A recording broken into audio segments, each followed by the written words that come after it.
Lorsque tu nais de nouveau. Alléluia. Amen. Le péché ne domine plus sur toi. Quelqu'un me dit Amen. Amen. Les démons ne t'oppressent plus. Amen. Après le culte de ce matin, c'est fini. Les démons ne vont plus te déranger. Amen. Je n'entends pas un bon Amen. Amen. 1 Jean chapitre 5, le verset 18. Lorsque tu es né de nouveau, tu n'es plus esclave du péché. Ce n'est plus le péché qui te donne la voie à suivre, mais c'est toi qui donnes la conduite à tenir à ta chair et à ton corps. Amen. Alléluia. Amen. Gloire à Jésus. Amen. Autrement dit, tu étais un jeune qui avant, lorsqu'il voyait toutes sortes de belles filles, il tombait amoureux. Il suivait comme le bouc qui suit la chair. Mais lorsque tu nais de nouveau, Dieu te donne la capacité de transcender tes faiblesses. Ce qui autrefois avait la possibilité de te diriger, de te contrôler, cela est neutralisé. Amen. Pourquoi? Parce que maintenant tu es revêtu de la présence de Dieu, revêtu de l'identité de Dieu en toi. Tu as maintenant la force de ne plus mentir, de ne plus voler, de ne plus tromper. En réalité, tout ce qui est péché, tu commences à haïr. Amen. Oui. Parce que Dieu qui est en toi, sa nature, fait en sorte que tu détestes. Regarde, prends les herbes, donne aux chiens. Prends la viande, donne à la chair. Pourquoi vous secouez la tête? Il ne va pas manger. Pourquoi? La nature du chien n'est pas de manger les herbes, mais de manger la viande. Amen. La nature du lion n'est pas de manger les légumes, mais de manger la chair fraîche. Amen. Donc lorsque ta nature en Dieu change, tu ne peux plus te comporter comme tu te comportais avant. Pour rien, tu vas commencer à fuir les bars, les boîtes de nuit. Tu vas commencer à voir pour amis ceux qui aiment et cherchent Dieu. La vérité. Est-ce que tu es ici? Amen. Non, tes amis ne sont plus pour le Congo, ça non. Tu vas dire, j'ai remarqué telle maman, elle aime trop le Seigneur, oui, ça c'est mon ami. Ce n'est pas toi qui veux en réalité. C'est parce que tu as laissé l'Esprit de Dieu mettre le nouveau logiciel de Dieu en toi. Ce logiciel fait en sorte que involontairement, tu ne veux plus marcher avec les anciens amis. Amen. Oui. Ce n'est plus possible. Dès que quelqu'un commence à dire que tel a fait, ça t'irrite, ça t'énerve, ça te met dans... Ça c'est quel ami ça? 1 Jean chapitre 5, verset 18. Regardons ce que le Seigneur va dire. Quelqu'un nous fait la lecture rapidement, s'il vous plaît. Rapidement. Nous savons que si quelqu'un est né de Dieu, si quelqu'un est né de Dieu, il ne pêche pas. Il ne pêche pas. Si quelqu'un est né de Dieu, il ne pêche pas. La version grecque ici, ne pêche pas, veut dire il ne pratique plus le péché. Amen. Parce que ta nouvelle nature en Christ fait en sorte que tu as la capacité de dompter tes sens. Ça veut dire que même à la télé, je sais ce que je dois regarder et ce que je ne dois pas regarder. Je sais ce que mes oreilles doivent entendre et ce que mes oreilles ne doivent pas entendre. Je sais ce qui doit sortir de ma bouche, même quand je suis en colère. Il ne pêche, il ne pratique plus le péché. Oui. Au contraire. Au contraire. Celui qui est né de Dieu se garde lui-même. Il se garde, tu vois. Tout ce qui est impur, tu n'aimes pas. Tout ce qui est sale, tu n'aimes pas. Tout ce qui ne glorifie pas Dieu, tu n'aimes pas. Tout ce qui est sombre, tu n'aimes pas.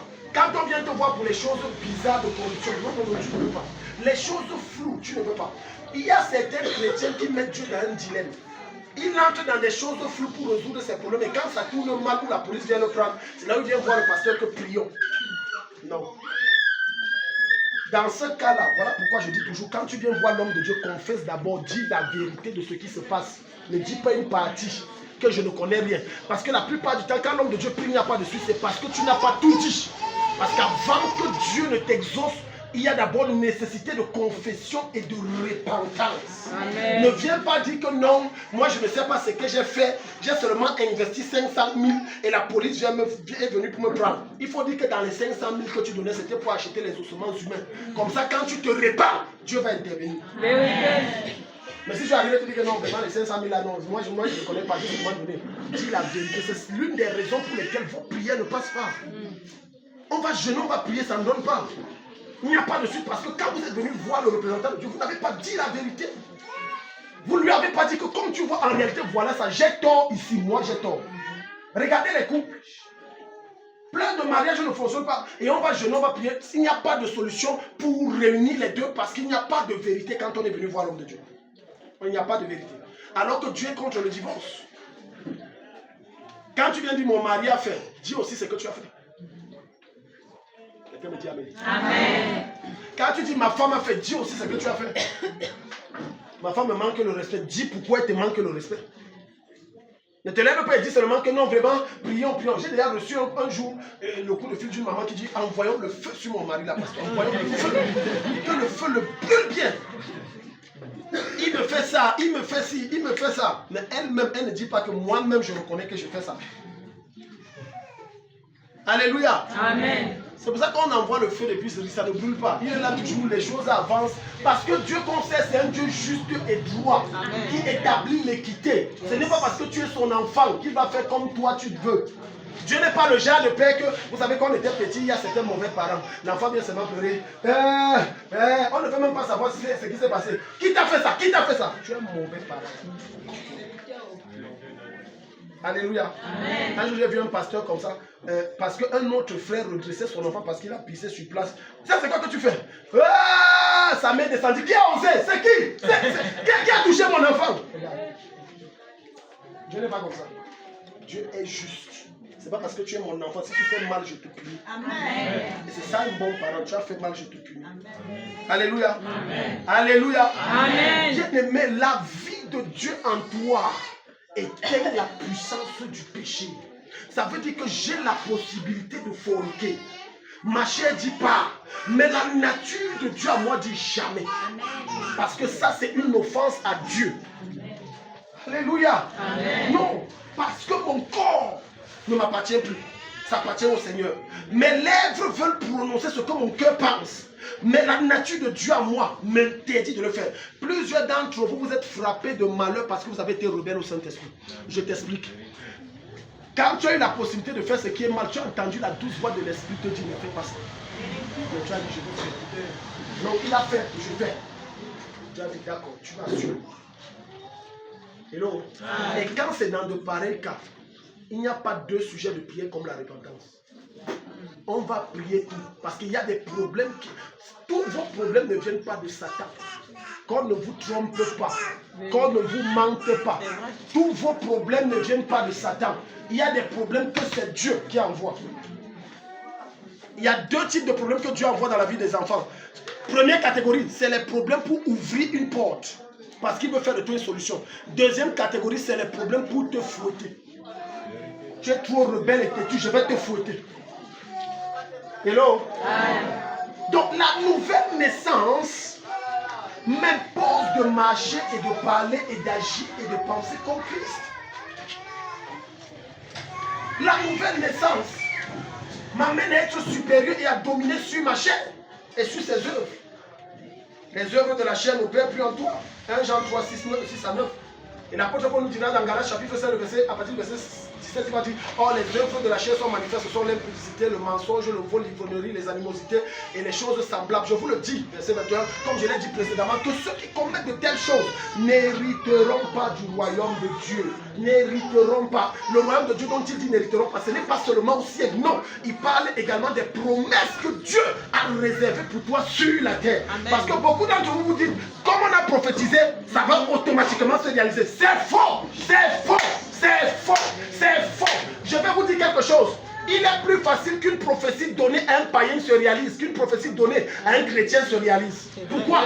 Parce que la prophétie que Dieu donne au païen, il sait qu'il est perdu. Mais parce que ça fait partie de mon plan, je t'élève quand même. Mais tu iras en enfer. Mais la prophétie que Dieu donne à son enfant, c'est conditionné. Si tu ne respectes pas les rouages, ça ne viendra pas. Amen. C'est parce qu'il t'aime.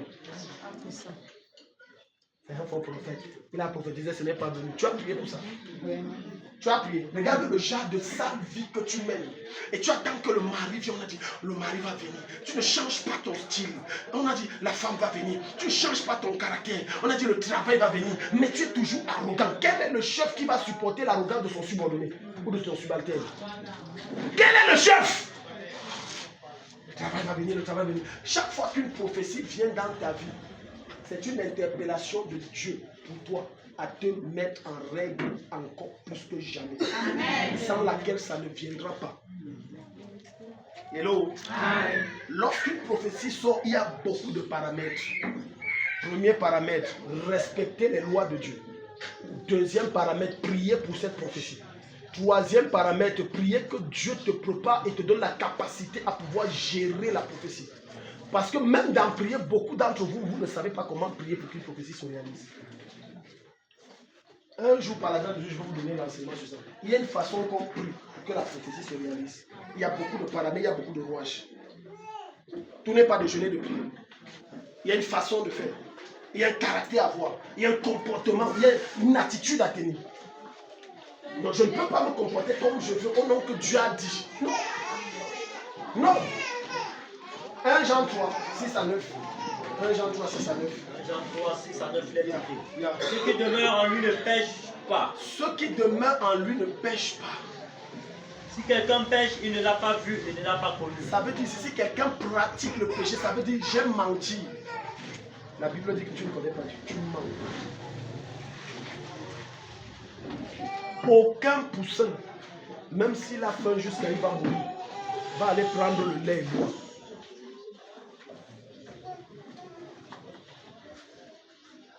Aucun agneau, quelle que soit la manière dont son ventre grogne parce qu'il a faim, va aller manger la viande grillée. Jamais. Il va préférer mourir parce que ce n'est pas dans sa nature. La nature que vous avez reçue, c'est une nature de conquérant. C'est une nature de guerrier.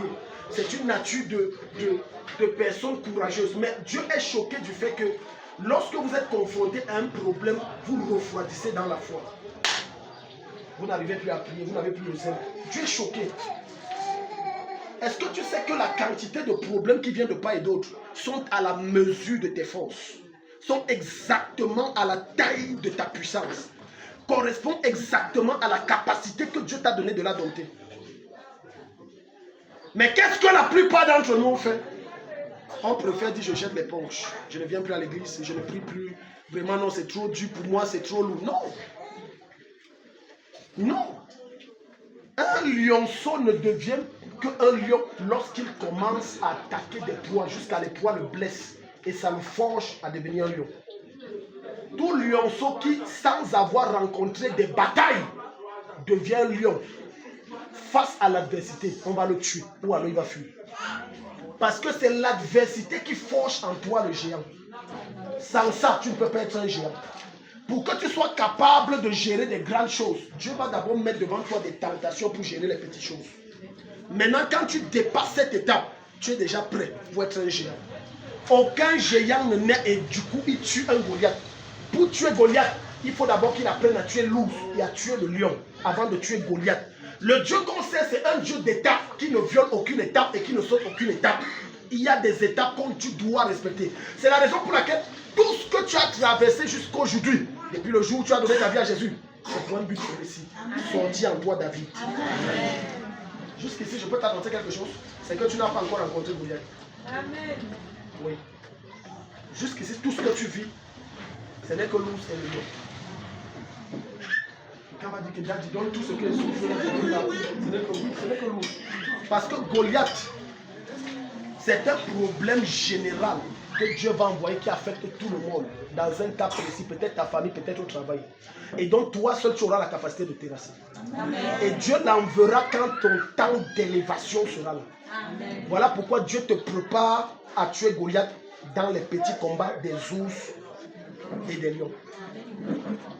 Maintenant, quand le gros problème arrive, c'est là où ça a dépassé tout le monde.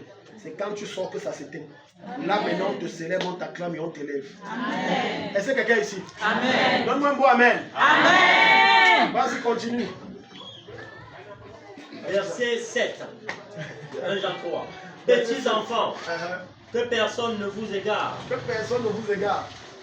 Celui qui pratique la justice est comme Christ lui-même est juste. Celui qui est juste est comme Christ est juste. Celui qui pratique le péché est du diable. Celui qui pratique le péché est de Satan. Car le diable pêche dès le commencement. Dis à ton voisin, voisin. Voici. Celui qui pratique le péché. Celui qui pratique le péché. A pour père Satan. A pour père Satan. Dis-le une deuxième fois.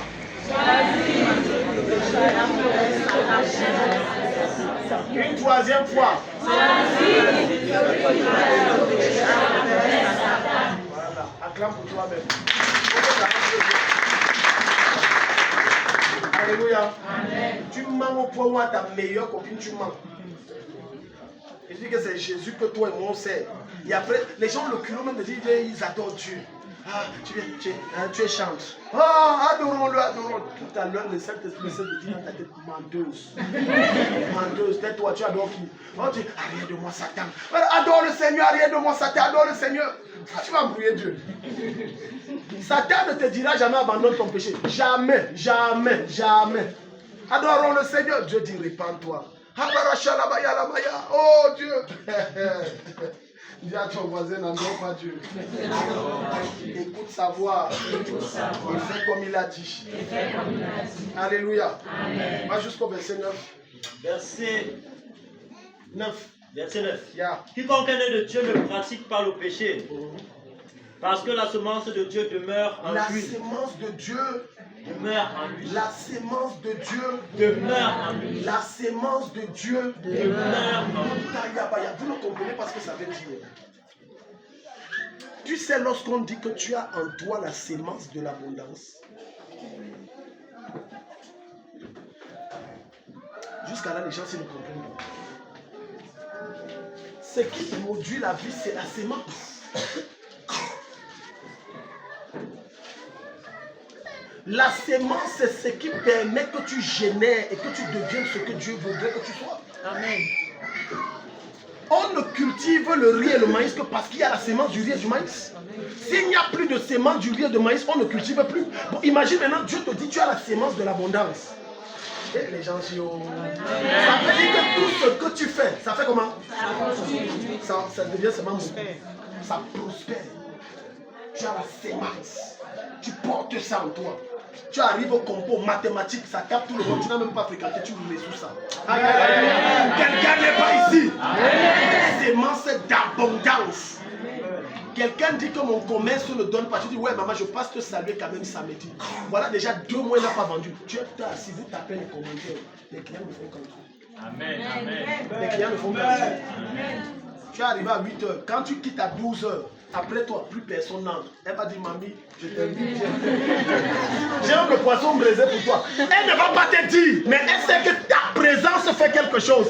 Amen. Je déclare dans ta vie cette onction se manifeste. Je dis que viens. J'ai comme le jus, elle vient. Elle va dire, mais je viens à quelle heure? Viens à 6 h, maman. Viens à 6 h. Alléluia. Amen. Après ce culte, les gens vont te chercher. Amen. Et tu portes en toi la sémence de Dieu. Amen. Et dans la sémence de Dieu, il n'y a pas que la sémence d'abondance, il y a également la sémence de la sanctification. Amen. Cette sémence fait en sorte que naturellement tu hais ce qui est faux. Tu hais le péché, tu hais les choses tordues, tu hais les trucs, tu hais tout ce qui est bizarre et étrange. Mais tu aimes tout ce qui est de Dieu. Tu ne peux pas dire que j'ai la sémence de Dieu en moi. Et tu as une raison, tu trouves une raison pour ne pas venir à l'église. Tu trouves une raison pour ne pas prier. Est-ce que tu sais que même étant sous la perfusion, n'attends pas que la mort toque à ta porte pour dire que tu pries. Tu es dans un esprit de prière. Même si Satan, je ne peux pas arriver à l'église, ma bouche est là. Si ma bouche ne peut pas, mon cœur parle. Si mon cœur ne peut pas, mon âme va parler. Amen. Ça va parler. Amen. Quand cette sémence est développée à toi, même dans ton sommeil, tu parles à Dieu. Amen. Amen. Vérité. Ce que tu n'as pas compris, c'est que c'est ta chair qui dort, c'est ton esprit qui ne dort pas. Amen. C'est ta chair qui dort.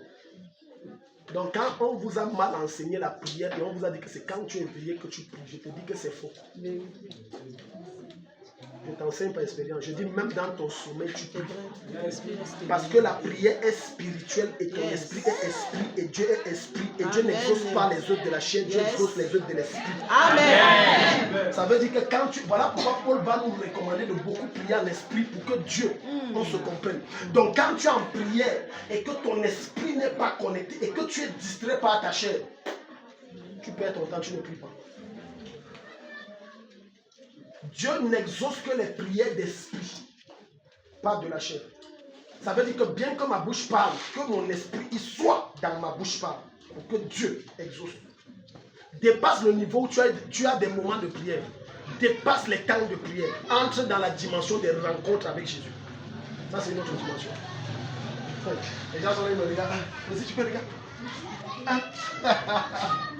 Ça veut dire que je prie. Maintenant, quand j'entre, je n'entre plus pour seulement dire que je prie. J'entre pour converser avec Dieu lui-même. Donne-moi un amen. Amen. Ça, c'est les rencontres. Ça veut dire qu'on dit, là, tu causes avec qui? Tu causes avec qui? Cause avec Jésus. Je vois celui que tu ne vois pas. Amen. Donne-moi un amen. Amen. J'ai dit, c'est la dimension des rencontres. Ça veut dire que j'ai dépassé le niveau de la prière. Donc, quand j'entre, bonjour papa, oui, bonjour. Des longues conversations, des heures et des heures. Amen. Tu sors là, tu sors avec des réponses claires, des images claires, des révélations claires. L'Esprit de Dieu qui t'a donné des orientations claires, des directives claires. Tout ce qui est flou dans ton esprit est quitté. C'est cette sémence-là. Donc cette sémence que tu as reçue, c'est pour manifester Dieu sur la terre. Deutéronome 23. Deutéronome 23. Après ce jour, tu vas haïr le péché comme jamais tu l'as haï. Yes. Amen. Tu vas haïr le péché jusqu'à le vêtement qui est sale. À compter de ce jour, tu vas haïr le péché jusqu'à haïr la saleté. Amen. Regarde si blague. Vous allez revenir témoigner ici. Je dis, tu vas haïr le péché jusqu'à haïr la saleté. Amen. Il y a parmi vous ici les gens qui aiment la saleté. Je dis, tu vas haïr le péché jusqu'à haïr la saleté. Amen. Je change ta nature qui aime la saleté en nature qui aime la propreté. Amen. L'un des problèmes avec l'onction, c'est que des fois c'est extrême. Amen. Amen. Maintenant, j'ai déclaré ça, quelqu'un devient Mami Nyanga. Mais dis-lui, il y a la saleté. C'est que je vais réduire l'onction là. Amen. Ok, Deutéronome 23, verset 3 à 5. Qu'est-ce que le Seigneur va nous dire? Il est écrit. Il est écrit. Celui qui est issu d'une union interdite n'entrera pas dans l'assemblée de l'Éternel. Yeah. Même sa 10e génération n'y entrera pas. Union interdite. Union interdite. Ça parle ici de ce qu'on appelle aller chez les marabouts. Ça parle ici côtoyer les magiciens et les voyants. C'est une union interdite. Ce n'est pas seulement dans le sens charnel de l'homme avec la femme païenne. Non, mais c'est également dans le sens où tu côtoies des forces, les traditions de ton village. Il dit, quand tu fais ça, moi je te vomis. Je ne suis pas là. Tu dois haïr ces choses. Ce que je n'aime pas, tu dois haïr. Les traditions, tu dois haïr. Comme me dit Amen. Amen. Donc ça veut dire que même si dans votre famille vous avez l'habitude d'aller voir les voyants et les machins, tu dois haïr. Tu ne mets plus tes pieds là-bas. Amen. Si j'ai un problème et je veux une orientation, ou je veux que Dieu me révèle quel est le problème dans telle situation, est-ce que le projet là va donner? Je viens voir l'homme de Dieu. Papa, qu'est-ce que Dieu dit dans ci ou dans ça? Je veux connaître. Il n'est pas de chercher quoi chez les malades. Vérité. En dehors de vous connecter aux forces occultes et sataniques. Attends, je vais te montrer quelque chose. Nombre 23, 23. Et ce matin, le Saint-Esprit a démenti la croyance et la soi-disant connaissance que j'avais de ce verset. Lui second est trop limité. La version lui second est trop limitée. Lui second va te dire que l'enchantement ne réussira point contre Jacob ni l'envoûtement contre Israël. Maintenant, quand tu dis ça, tu as l'impression qu'il est en train de dire quand on va faire les pratiques contre Dieu, ça ne va pas marcher. En réalité, la parole de Dieu le dit. Mais ce verset-là ne parle pas de ça. Lis, 23, 23. 23, 23. Yeah. La magie ne peut rien contre Jacob. Ici on dit la magie, je vais te sortir une version. Oui, continue. Ni la divination contre Israël. Ni la divination contre Israël. Dis avec moi, j'aime la parole. J'aime la parole. Elle est en moi. Elle est en moi. Je la respire. Je la respire. Et je la mange. Et je la mange. Et je vis d'elle. Et je vis d'elle. À partir du verset 22. C'est lui qui les a fait sortir d'Égypte avec une force irrésistible comme celle du buffle. Verset 23. La divination et ses pratiques ne sont pas en usage parmi les Israélites. C'est la même chose. C'est la même chose. Non. On dit qu'ils n'utilisent pas ça. Ils ne partent pas chez les voyants, ils ne partent pas chez les devins. C'est ce que ça veut dire. Je te sors une autre version. Quelqu'un dit j'aime la parole. J'aime la parole. Dis à ton voisin, aime la parole. Oh. J'aime la parole. Ta destinée en est liée. Ta destinée en est liée. Et ta gloire en dépend. Et ta gloire en dépend. Regarde maintenant, on va prendre une autre version. Regarde ce qu'il va dire ici. Aha. Dieu les a fait sortir d'Égypte, sa puissance est semblable à la force du buffle et la divination est absente en Jacob. On ne consulte pas d'augure en Israël. Donc on ne peut pas consulter les marabouts en Israël. Voilà pourquoi les malédictions de Balaam ne peuvent pas prospérer. Comment tu veux? Tu peux être né de nouveau. Tu viens voir l'homme de Dieu pour ton problème, mais derrière tu peux voir un marabout. Après tu dis que ça n'a pas marché, nos prières, ça ne marche pas. Dieu est un Dieu qui ne partage pas sa gloire. Il est un Dieu jaloux. Amen. Donne-moi un bon amen pour ce que j'ai dit. Dis avec moi, Dieu est un Dieu jaloux. Dieu est un Dieu jaloux. Il ne partage pas sa gloire. Il ne partage pas sa gloire. Tellement de chrétiens se disent que non, je peux essayer partout. Soit c'est Jésus, soit c'est Jésus. Il n'y a pas de Jésus et on peut aller dans les traditions, mais là, on te lave dans quoi? Tu connais le genre d'esprit qu'on met en toi? Tu connais le genre de force qu'on plonge en toi? Alors que je suis en train d'enseigner ça, j'ai une vision. J'aime le genre d'esprit. Il me montre ici une maman, et la maman est de l'Ouest. Dans votre famille, vous aimez trop aller chez le voyant. Petit truc qu'il faut aller voir chez le voyant. Petit truc qu'il faut aller consulter. Je sais de qui je parle. Au nom de Jésus, le salut entre dans ta famille. Amen. Toi, tu as abandonné ça, mais dans ta famille, non pas nécessaire. Alléluia. Amen. Alléluia. Amen. Donc quand tu te mets à part et tu ne marches plus comme ça, on te maudit, ça ne marche pas. Amen. La malédiction marche parce que vous avez laissé des failles. Le plus puissant et le plus glorieux dans le monde occulte des sorciers, quelle que soit la dimension et le sang des bœufs et des moutons qu'il a baissé pour te maudire, du moment où tu es conforme à Dieu, ça ne marche pas. Amen. Voilà pourquoi, regarde, allons à Deutéronome 5, je pense. Je peux me tromper, mais je crois que c'est ça. Je crois que c'est ça, je peux me tromper, mais je crois que c'est ça. Non, toujours Deutéronome 23, tu n'avais pas fini, non? Oui, à partir du verset 4, tu n'avais pas fini. L'Ammonite et le Moabite n'entreront pas dans l'assemblée de l'Éternel. Oui. Même à la 10e génération. Et ce pour toujours. Oui. Verset 5. Oui. Parce qu'ils ne sont pas venus à votre rencontre avec du pain et de l'eau sur le chemin de votre sortie d'Égypte. Oui. Et parce qu'ils ont soudoyé à tes dépens Balaam, fils de Béor, oui, de Pétor, oui, à Mésopotamie, pour qu'ils te maudissent. Pour qu'ils te maudissent. Ça ne finit pas là. Mais l'Éternel, ton Dieu, n'a pas voulu écouter Balaam. Balaam n'a pas voulu écouter Balaam. Pourquoi? Et il a changé pour toi la malédiction en bénédiction. Parce qu'il t'aime. Ça veut dire en lui, on n'a pas trouvé de fornication, on n'a pas trouvé le mensonge en Israël, en Jacob. On n'a pas trouvé le faux, on n'a pas trouvé l'injustice. Maintenant, quand les gens se sont assis pour faire la sorcellerie, ça n'a pas marché. Amen. À compter d'aujourd'hui, la sorcellerie ne fonctionne plus dans ta vie. Amen. Que ce soit cet assis et a bloqué ta vie, que tu seras l'ombre de toi-même. Il sera supplié que de jour en jour et de mois en mois et d'année en année, Dieu t'amène de gloire en gloire. Amen. Élévation en élévation. Amen. Au nom de Jésus-Christ. Amen. Alléluia. Amen. Donc je suis en train de t'expliquer pourquoi la sorcellerie fonctionne. Dans les nombres, dans un enfant de Dieu né de Dieu, ça ne peut pas fonctionner. Le cas de Balaam. Balaam était un homme de Dieu qui est devenu un sorcier. À cause de quoi? L'argent.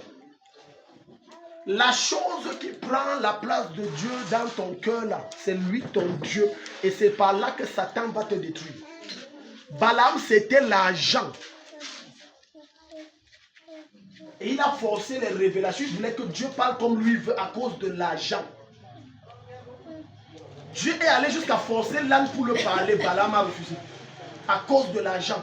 Certains d'entre vous, Dieu s'oppose tellement aux voix que vous engagez en utilisant vos enfants, en utilisant les songes. Parfois même, le coq sort, tu sors le matin pour aller là-bas, à l'endroit là, Dieu n'est pas d'accord. Tu vois ton coq qui est poulet de ferme. Je ne dis pas coq du village. Parce que coq du village, on va encore dire que non. Mais coq poulet de ferme, il se tient, il te bloque.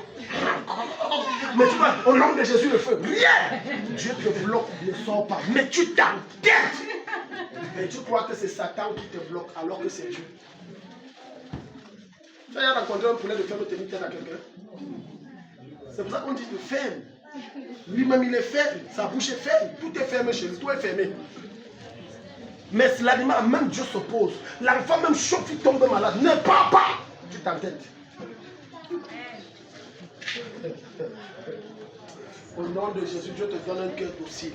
Amen. Un cœur obéissant. Amen. Deuxième chose, ou troisième chose, ou quatrième chose, des raisons pour lesquelles tu dois aller de nouveau.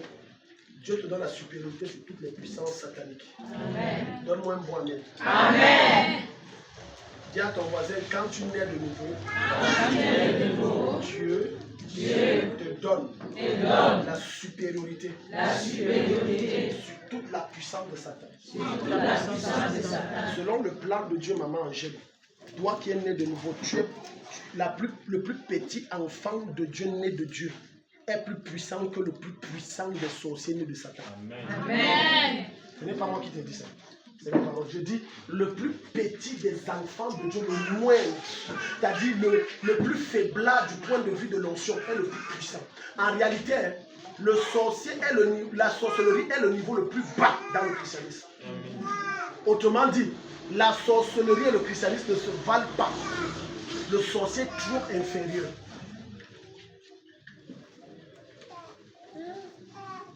Donc, quand tu te tiens, ma collègue est fragile, tu trembles. Tu trembles quoi? Elle te dit qu'elle a pris ton nom, ou il a pris ton nom, il a allé. Tu dis que. J'espère que tu sais ce que tu fais. Tu vas voir, tu vas voir, ok. Pendant que tu es incanté là, tu vas mourir.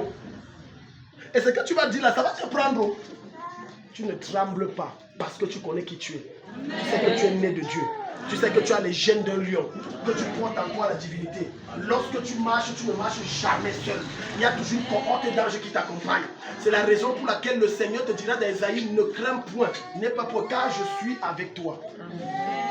Lorsque tu traverseras les eaux, elles ne te submergeront pas. Lorsque tu marcheras dans le feu, il ne te consumera pas. Lorsque tu marcheras dans la vallée de l'ombre de la mort, il ne te tuera pas. Donne-moi un amen. Amen. Allons voir Daniel chapitre 5. Allons voir Daniel. Dis à ton voisin, tu es un Dieu. Tu es un Dieu supérieur à un sorcier. Verset 10, à partir du verset 10. Daniel 5, à partir du verset 10, il est écrit. Quand tu acceptes l'enseignement que le Seigneur est en train de te donner ici, automatiquement, et je le dis en connaissance de cause, il y a certains songes d'oppression que tu n'as plus sa part seul. Pour le simple fait que tu as eu cette connaissance et que tu as cru en ça, que moi, en Christ, on ne peut plus me faire quelque chose. Amen. Oui. Daniel 5, 10 à 12. Alerté par les paroles du roi et de ses hauts fonctionnaires, la reine entra dans la salle du festin et dit, Roi, puisses-tu vivre toujours? Puisses-tu vivre éternellement? Ne te laisse pas terrifier par tes pensées et ne change pas de couleur. Par tes pensées, ne change pas de couleur.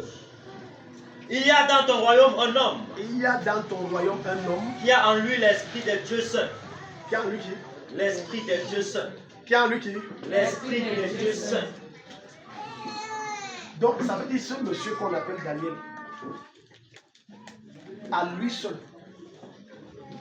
a une puissance supérieure à tous les démons réunis. Les dieux saints là, tu penses que c'est qui? Les dieux saints, ce n'est pas le Saint-Esprit. Les dieux saints, ce sont des démons. Mais on dit que lui là, il a ce qu'un être humain normal n'a pas. Donc il n'a rien de normal en lui. Regarde, continue. Je vais te montrer quelque chose. Déjà à l'époque de ton prédécesseur, à l'époque de ton père, on a trouvé chez lui des lumières. On a trouvé chez lui quoi? Des lumières. Et qu'est-ce que Jésus va te dire dans Matthieu chapitre 13, le verset 5? Je suis la lumière. Vous êtes, non, chapitre 5, verset 13, autant pour moi. Vous êtes la lumière. Vous êtes la lumière.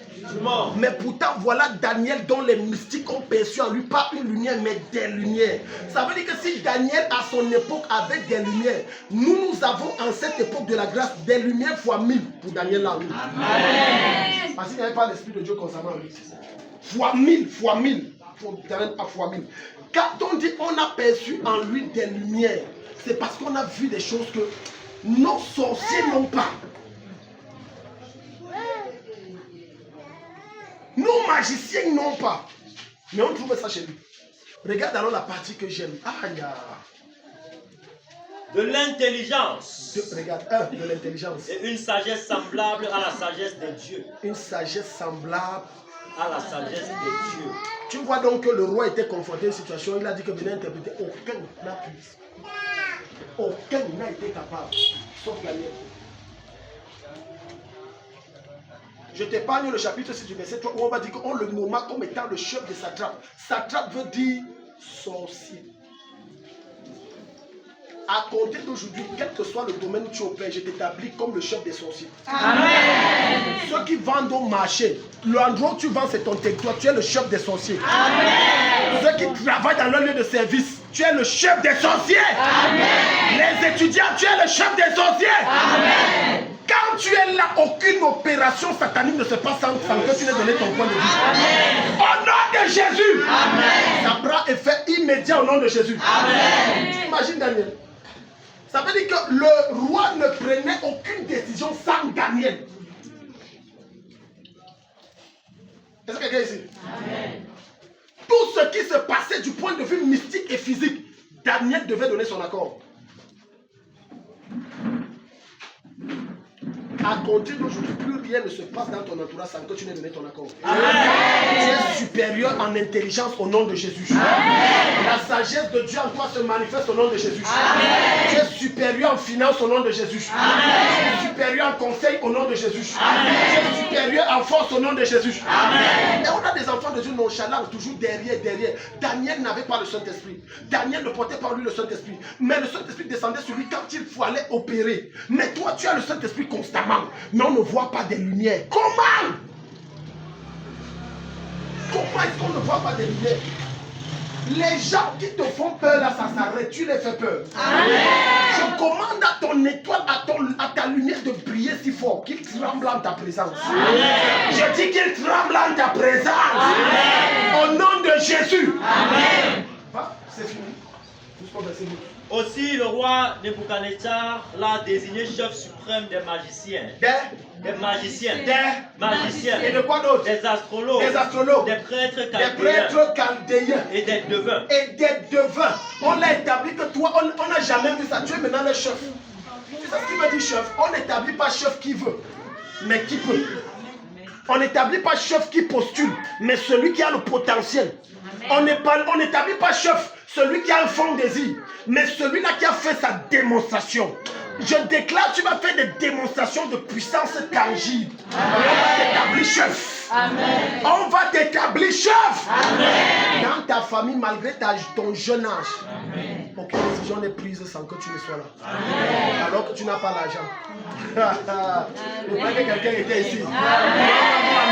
Amen. Parce qu'au début, Dieu va utiliser ta bouche, tu vas dire un truc, on va prendre la légère, ça va venir. Une fois, on va dire, c'est le hasard.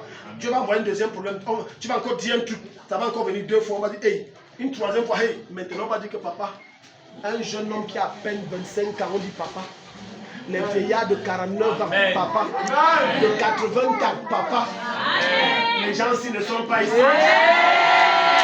Je déclare l'onction, la coule sur toi ce matin à flot. Au nom de Jésus. Esprit supérieur. Quand tu arrives au milieu des villages, tu ne parles pas. On dit, mon fils, tu as quelque chose à dire. Tu ouvres ta bouche, on voit toute une bibliothèque. Amen. Tu n'as pas dit une phrase.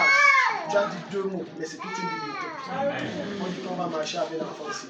Regarde, à compter d'aujourd'hui, il y a des gens qui vont commencer à s'attacher à toi, pas pour pratiquer, mais pour puiser. Amen. Ils vont percevoir tes lumières. Amen. Tu vas voir les ennemis d'aujourd'hui qui vont devenir les anciens ennemis, devenir les bons amis. Amen. Mais pendant qu'ils s'approchent de toi, toi tu puces et tu avances. Amen. Au nom de Jésus. Amen. Oui, parce que tu sais que quand quelqu'un perçoit qu'il me dépasse, bon, je préfère alors puiser ce que je peux. Il sera étonné que c'est toi qui puces et tu avances. Rien ne t'arrête, tu puces et tu avances. Dis à ton voisin, je puise et j'avance. Je ramasse et j'avance. Je possède et j'avance. Je possède et j'avance. J'arrache et j'avance. Au nom de Jésus. Alléluia. Tu me sois avec les 3 versets ici. Luc chapitre 10, verset 19. La puissance de Dieu en toi. Ce que tu as reçu aujourd'hui, ce n'était pas du cinéma. Vous allez revenir avec des témoignages étranges. Amen. Vous allez avoir des visitations étranges. Amen. La puissance de Dieu va se manifester à travers vous de façon bizarre. Amen. Amen. Amen. Quelqu'un va venir comme ça, tu venir l'argent travailler. En attendant, l'argent tombe pas. Amen. Amen. Comme il ne meurt pas, il confesse. Je suis venu ici. L'argent, c'était pour renverser tes affaires. Pardon. Amen.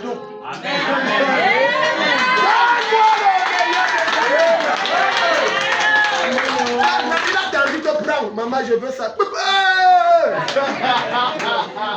Ah, il ne sait pas ce que tu es venu ramasser. Parce que les personnes qui travaillent avec ça,